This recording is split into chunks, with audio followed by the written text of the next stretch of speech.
In today's video, we're going to compare the resolution, high ISO performance, and dynamic range of both the XT4 and the XT5 and see if it's worth the upgrade for you for photography. And make sure you watch until the end of the video because the result might not be what you expect. So for my test, I will basically use the 33mm f1.4 at f8 for both the XT4 and the XT5.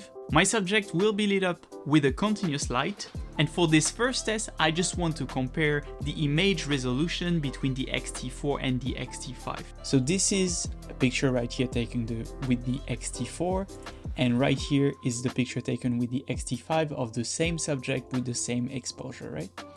So if we punch at 100%, this is basically the image that we can get with the XT4 and the maximum amount of details.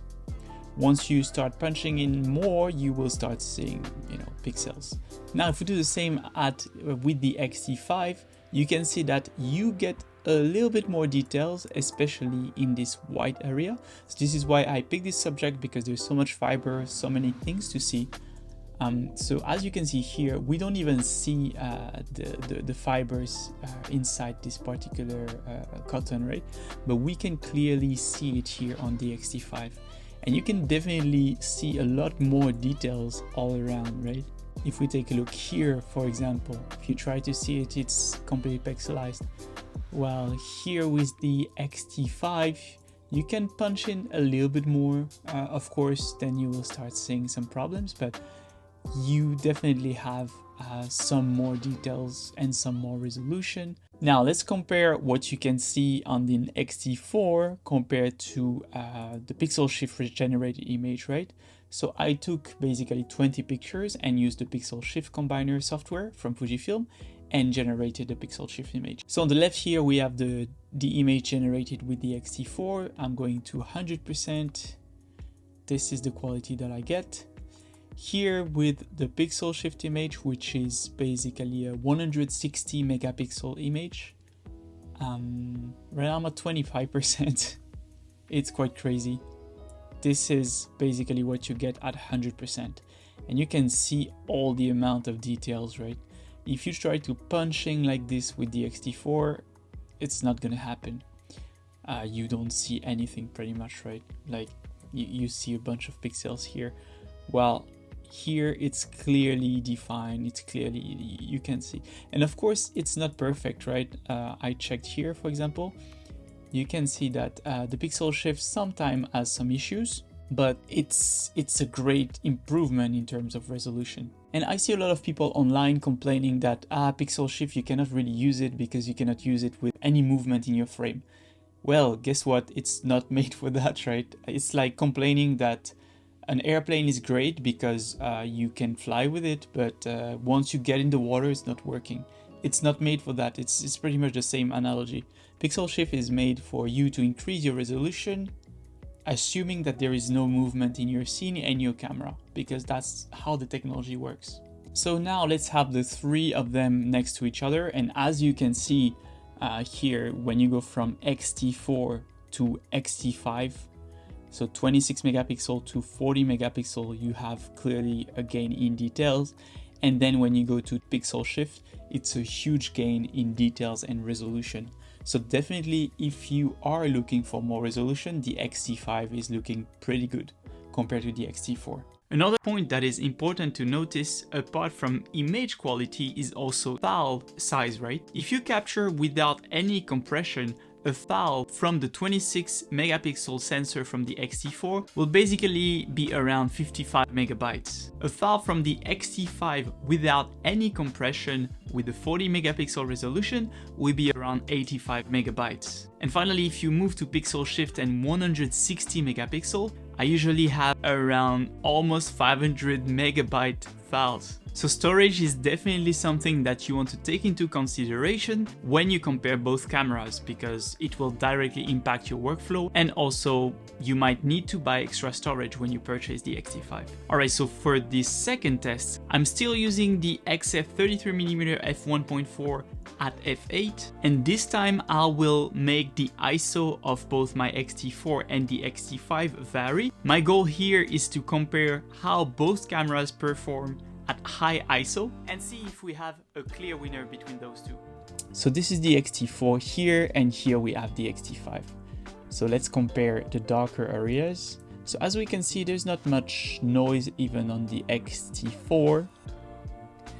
And on the XT5, I would say that it's a bit smoother right here in this area compared to the XT4. And overall, there is very little noise. I would say that the XT5 also feels smoother here in this contrast transition area. Here you cannot clearly see any lines, while here you have a line here, a line there. So it handles a little bit more the contrast in my opinion. Alright, so now let's focus on the 1600 ISO. So once again, I'm going to check this area to see what's happening around here.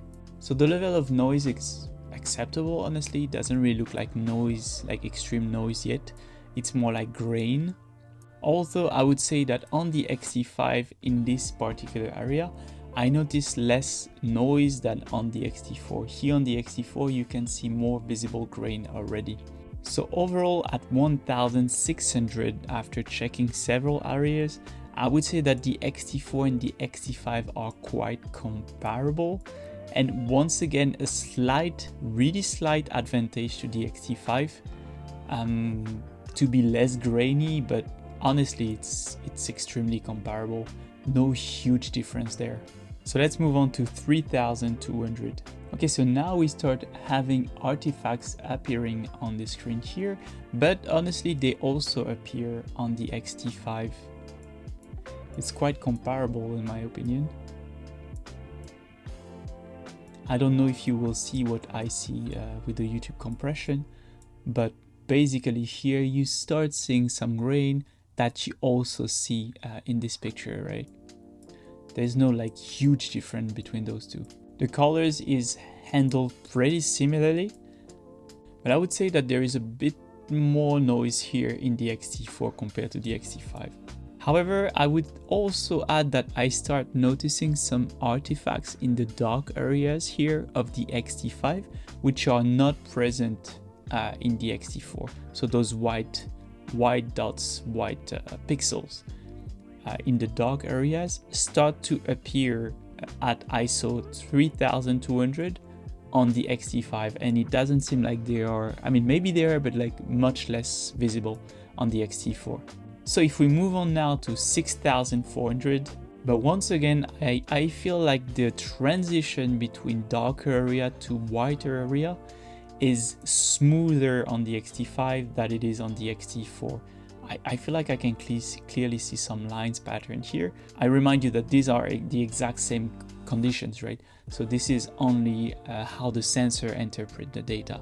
As I mentioned before, if you go in the dark area, you can see here that you have much more white pattern that you had on the XT4 here.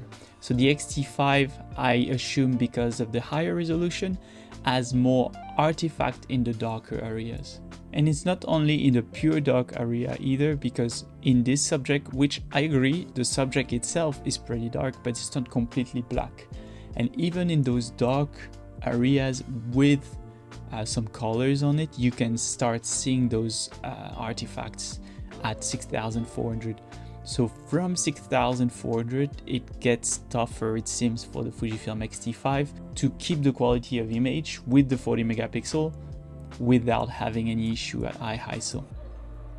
The transition is better, but the quality itself of the image, the artifacts are more present compared to the XT4. Now let's finally move to 12800, and here you start seeing both sensors presenting quite a lot of noise, right? If you look at here at the transition, the XT4 and the XT5 both have quite a bit of noise. The transition, again, in my opinion, is better handled here on the XT5 compared to the XT4, but so many artifacts in the black, it's crazy. It's so many like little white dots, and even within some colors now you see those white artifacts. And again, this is a consequence of increasing the pixel count, right? Now you have 40 megapixel here compared to 26.2 here. You will have more noise within the sensor because the pixels are smaller for the same size of sensor basically. And as you can see here, yeah, the XT4 has way less artifacts. And finally, for my last test, I am going to see how much information I can recover in both highlights and the shadows of pictures. So I'm going to overexpose some pictures and see how much highlight I'm going to recover, and then underexpose some others and see how much shadows I can recover for both cameras. So I took this picture, those pictures, again, this one is on the XT5, this one on the XT4, and they're both exposed by about 4 stops. So what I'm going to do is I'm going to decrease the exposure by 4 stops again and see what we can recover in the highlights on the XT4 compared to the XT5, see if there is a huge difference. So there is quite a lot of details that are recovered in both images, right? But we can see that those elements are completely white, blown out, which is normal. I mean, I think that those particular elements were completely overexposed. However, it does a pretty good job overall to recover some data, except this part and this part, right? So just to show you again, right, what's the before, what's the after. Here we have the before, all of this and all of this is white, right? Then when we go after, we basically recover all the whole background, the whole bottle, this part also, but this is lost and this is lost. So let's dive more into details. So honestly, I don't see a huge amount of difference in terms of highlight recovery between the XT4 and the XT5 right now. The XT5 recovers a slight amount of data compared to the XT4 here.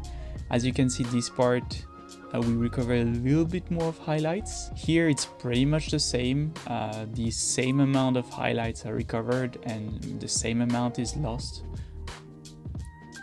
But yeah, I would say that the main difference is here, where the amount of cotton here that is recovered is a little bit, slightly, really it's like a tiny difference, a little bit more on the XT5 compared to the XT4. Now let's do the same for the shadows, just to see how much we can recover, right? You can see in those pictures that basically all of this area is underexposed, and we lost some information here. So we're gonna see how much we can recover. So a good amount of information is recovered on both the XT5 and the XT4, but the only issue that I see is that on the XT5, again, you have those artifacts that appear. So if you're trying to recover black, that might be a problem that you may encounter. So it seems like the XT5 has a little bit more highlight recovery, but in terms of shadow, while you can recover as much, you will have more artifacts in it. So that's something to keep in mind if high dynamic range and also highlights or shadows recovery is important for you. So in conclusion, I would say that if you're in need of higher resolution, the XT5 is definitely an upgrade. It allows you to take advantage of either the 40 megapixel sensor or the pixel shift technology with a potential 160 megapixel. But be aware that you're going to need more storage. When it comes to high ISO performance, I would say that the XT5 outperformed the XT4 maybe up to 3200 ISO, but after that I feel like the XT5 has too many artifacts in the shadows. The XT4 is a better bet. In terms of dynamic range, I would say that both the XT4 and the XT5 perform pretty well, although the XT5 has a slightly better dynamic range in my opinion and allows you to recover more information. It's almost a tie, so it really depends on what you want to prioritize. Personally, I really enjoyed the extra resolution of the XT5 because it's really useful for me in terms of product or landscape photography. To me, the XT5 feels like an upgrade. What about you? Let me know what you prioritize and let me know how you feel about the XT5 compared to the XT4 or maybe the XT3. Thank you for watching today's video, and if you have not entered yet, make sure to enter the giveaway because we are getting really close to 3K right now. And if you've missed it, check out this video right here where I took the XT5 for a night street photography session. See you there.